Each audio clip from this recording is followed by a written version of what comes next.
Olá, seja bem-vindo a mais um programa de Esperança e Vida, onde nós vamos estar trazendo uma palavra de esperança para o seu coração. O texto que eu gostaria de deixar para você nesta manhã é o texto que se encontra lá no livro de João, capítulo de número 2, a partir do versículo de número 13. É interessante que neste capítulo o Senhor Jesus vai expulsar vários cambistas que estão ali no templo.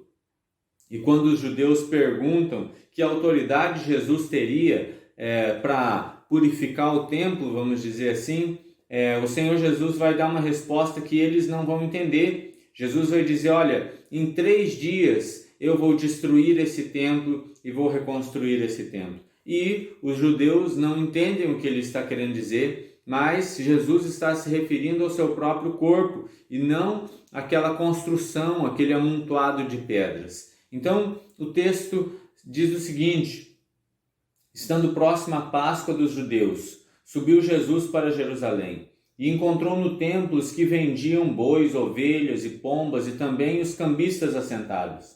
E tendo feito um azorrague de cordas, expulsou todos do templo, bem como as ovelhas e os bois, e derramou pelo chão o dinheiro dos cambistas, e virou as mesas, e disse aos que vendiam as pombas: tirai daqui estas coisas, não façais da casa do meu pai casa de negócio. E lembraram-se os seus discípulos de que estava escrito: o zelo da tua casa me consumirá. Perguntaram-lhe, pois, os judeus: que sinal nos mostras para fazeres estas coisas? E Jesus lhes respondeu: destruí este santuário e em 3 dias o reconstruirei.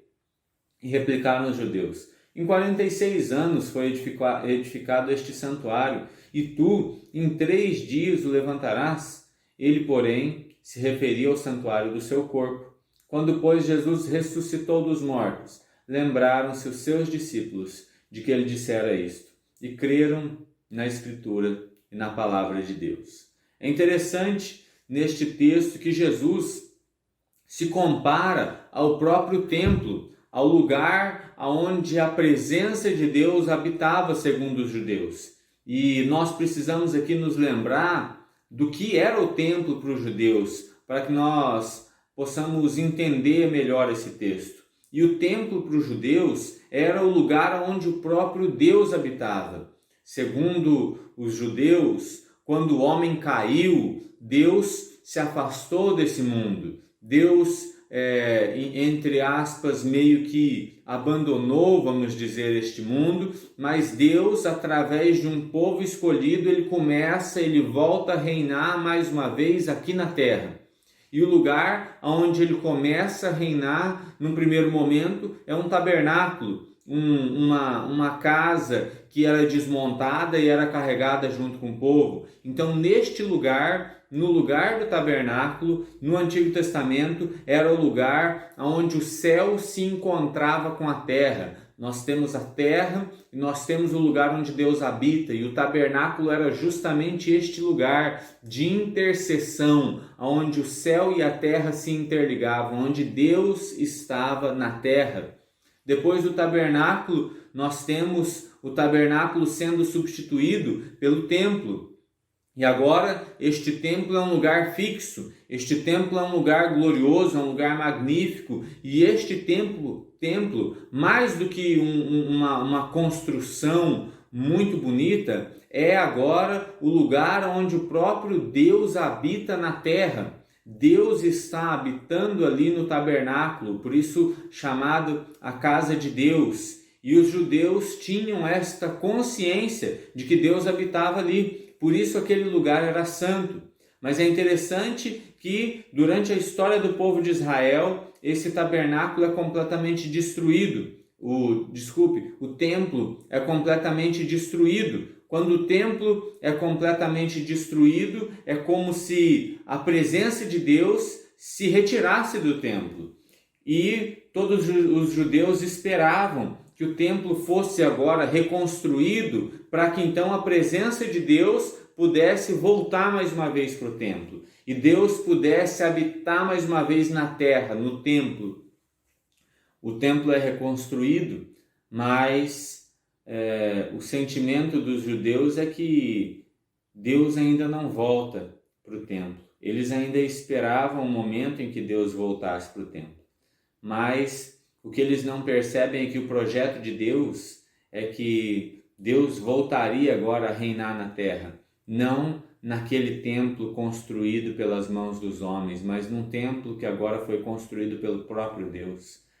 Deus vem, Deus volta a reinar mais uma vez na terra, mas agora não através de um edifício, mas através do seu próprio Filho, Cristo Jesus. E os homens não percebem isso. É por isso que Jesus está dizendo que ele destruirá o templo e ele reconstruirá o templo de Deus, o lugar onde Deus está habitando em 3 dias. Ele diz isso com relação ao seu corpo. Então Jesus é o lugar onde Deus está reinando na terra. Jesus é o anúncio de que agora, depois de muito tempo, Deus, o Deus vivo que habitava nos céus, passa a habitar agora também na terra e passa a governar na terra. É por isso que Jesus vai dizer: toda autoridade me foi dada, tanto na terra como nos céus. Eu sou Deus nos céus, mas assim como a minha autoridade, assim como as minhas ordens são obedecidas nos céus, agora eu estou reinando também na terra e as minhas ordens serão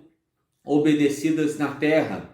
O anúncio do Evangelho é o anúncio de que Deus voltou a reinar. Agora não mais no templo dos judeus, mas no corpo do próprio Senhor Jesus Cristo. O Senhor Jesus Cristo sobe aos céus, mas ele deixa agora o seu próprio Espírito, o Espírito Consolador, o Espírito do próprio Deus. E agora o corpo de Deus na terra se chama Igreja. É o lugar onde Deus habita na terra.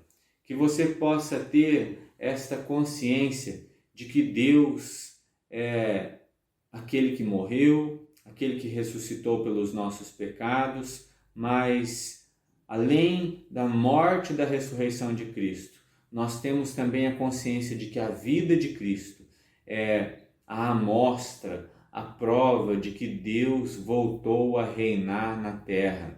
Deus voltou a trazer a justiça e o juízo sobre a terra. E agora Jesus Cristo subiu e nós somos o próprio corpo de Cristo, o lugar onde Deus habita. Que você tenha esta consciência deste grande privilégio, de que hoje Deus habita em nós, não em templos feitos por mãos humanas, mas Ele habita dentro de cada um de nós através do Espírito Santo. E por isso nós podemos caminhar tranquilos e por isso nós podemos encontrar paz e descanso para as nossas almas. Deus voltou a reinar acima de todos os homens, acima de todos os problemas, acima de todos os reinos, acima de todas as autoridades, acima de todos os principados e potestades. Ele governa mais uma vez sobre a terra, na figura do seu Filho Cristo Jesus e da sua igreja. Deus abençoe o seu dia, um grande abraço e que você tenha um dia abençoado no nome de Jesus.